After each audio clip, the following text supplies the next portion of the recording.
Welcome to the Creative Play and Podcast Network. Join us as we share our favorite RPGs, one-shot games, tabletop games, reviews, and convention panels. Sit back and enjoy the show.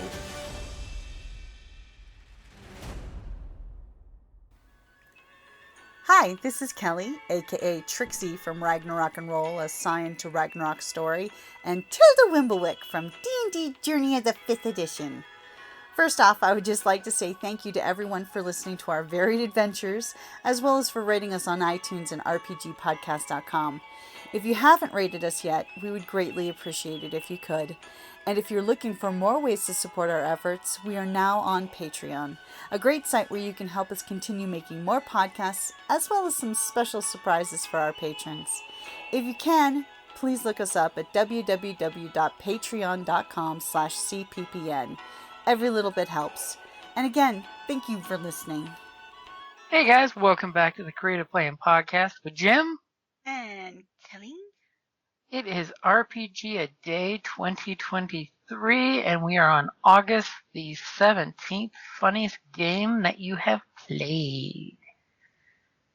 This was a tricky one, because there are so many that it's just, you laugh and you laugh. Mm-hmm. But, and then of course you can play with the idea of,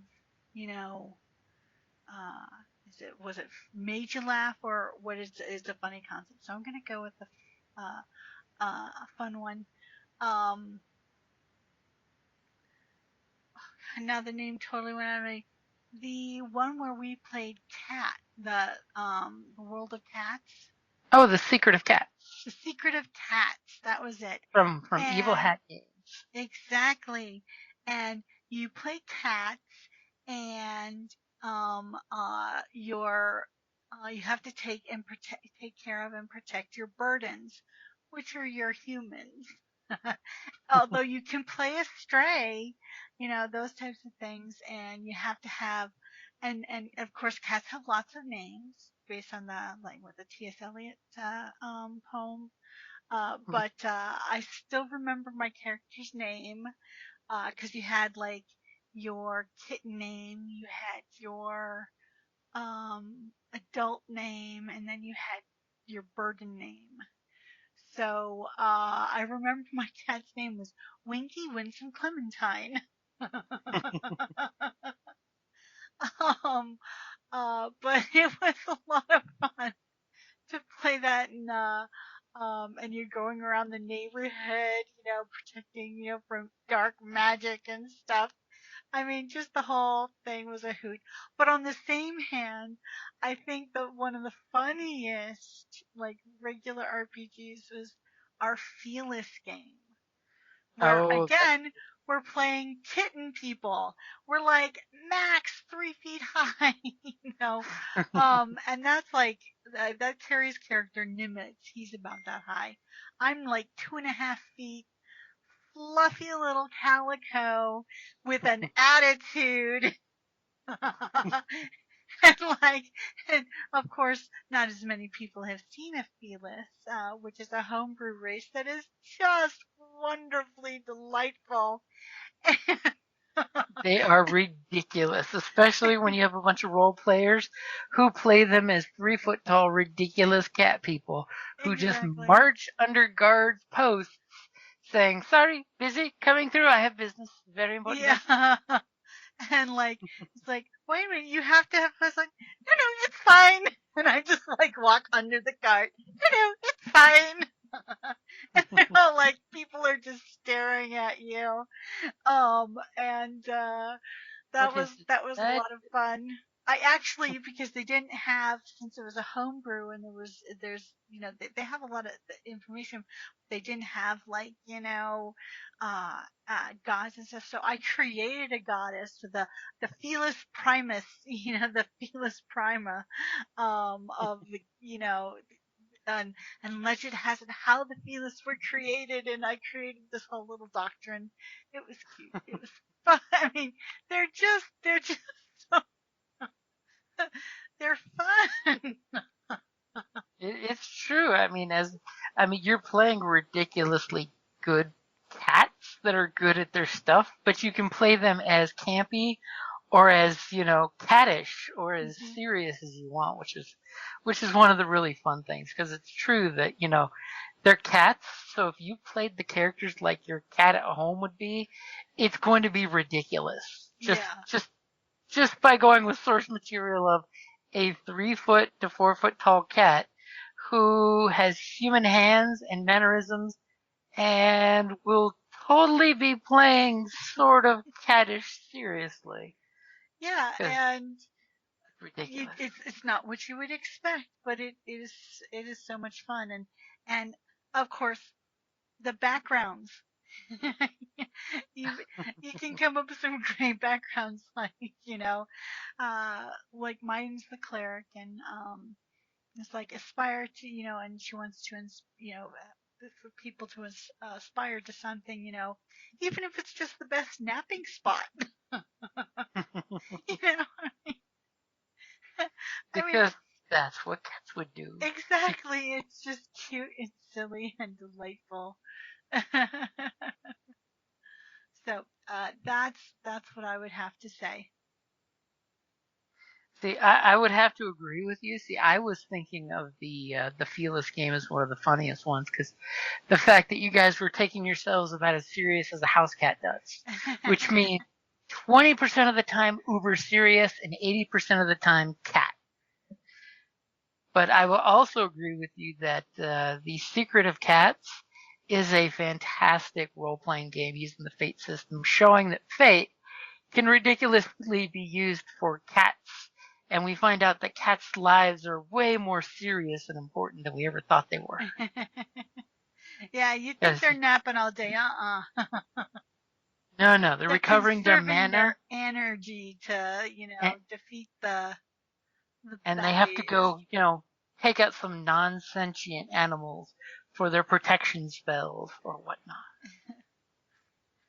To a cat, the only dump stat they have is Constitution, henceforth the heavy napping.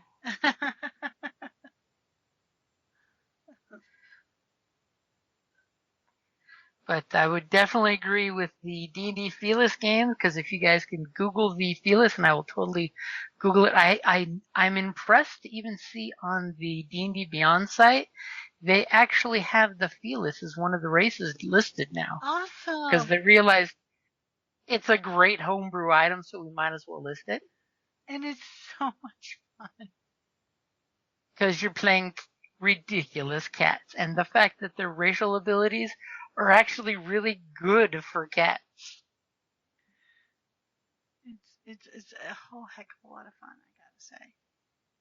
Yep, and The Secret of Cats, if you're a big fan of Fate, there's nothing better than playing ridiculous cats, because your cats go after anything that's non-sentient, which is most animals, so you can totally leave a protective mouse ward behind until your burden stupidly throws it away.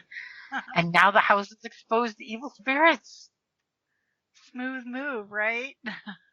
Yeah, I mean, remember when we even discussed that one time of having a Dresden game that also had a Secret of Cats game in that Dresden Games universe as the players' cats for trying to protect their house, but it's unknown from their owners that they are magical cats. Yeah, and it Jim would be Butcher a good did metagame. so well. I mean, just Growl from the Bladespire book. The Aeronauts Windless. Yep. That, and sequel's coming out, yay. Yep, there is. So he does cats well. Yes. And there are plenty of funny RPGs out there too, But that's just, two of the ones I key in on the most. They're just ridiculous fun.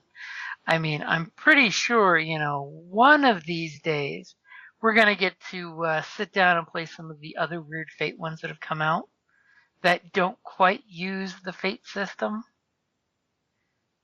I know Jocelyn and I the other day were talking about one of Fate's new ones, let me look it up real quick.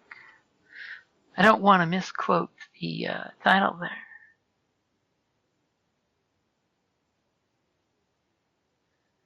Ah, yes, the Sword Lesbians RPG. Oh, I think I tried to get that for her birthday. But it was You sold out. it was not a good time to get it. And apparently, if you get the game, you also need to get the GM guide, which is called the Thirsty Sword Lesbians Game Master Guide. You know that would be a ridiculous game, I'm just saying. But yes, it's Thirsty Sword Lesbians is the RPG name. Oh, too funny. And I've heard nothing but amazing things from folks that have played it because it's ridiculously fun. That will be my honorable mention is Thirsty Sword Lesbians. Yeah, and I wanted to. It is a narrative-focused tabletop role-playing game that emphasizes telling melodramatic and queer stories. The game was funded in 2020 in Kickstarter. Because remember, we all have a role. And apparently you can now get the book and PDF for $30. And they, of course, have their Roll20 option for like $29 that has the whole starter set and everything you need in Roll20, which is nice. I mean, since I'm Googling it, I might as well quote the prices. On the Google. But that will definitely cover August the 17th, funniest game you played. Wow, it's almost Friday. Oh, Friday can't come soon enough. And of course, tomorrow is the favorite game system. I totally know which one I'm going to fanboy on. Wow. I'll have to think about it. I mean, there's 3 favorite systems that are my go-to systems, but I know which one I fanboy the most on, so that's going to be an easy one to make the call and totally drop an honorable mention or two, depending on who else is on the chat and who else picks what. Alrighty, guys, that's going to be a good place to wrap it up there for RPGaDay 2023. Keep doing #RPGaDay and looking up other folks' stuff. Make sure you click like, comment, share all the share, because that's the big point about RPGaDay. And since we're now halfway through, it's all about the share, because there's tons of content to go back and look at for the first half of the month. But then all the new good stuff is coming up after. excellent. Alrighty, guys. Have a great night. Bye. Thank you for listening to the Creative Play and Podcast Network. If you enjoyed our show, please check out D&D Journey of the 5th Edition and Ragnarok Enroll a Scion Hero to Ragnarok Story. Also, check out our Patreon page for more content and behind-the-scenes things, as well as joining us for a one-shot game or two.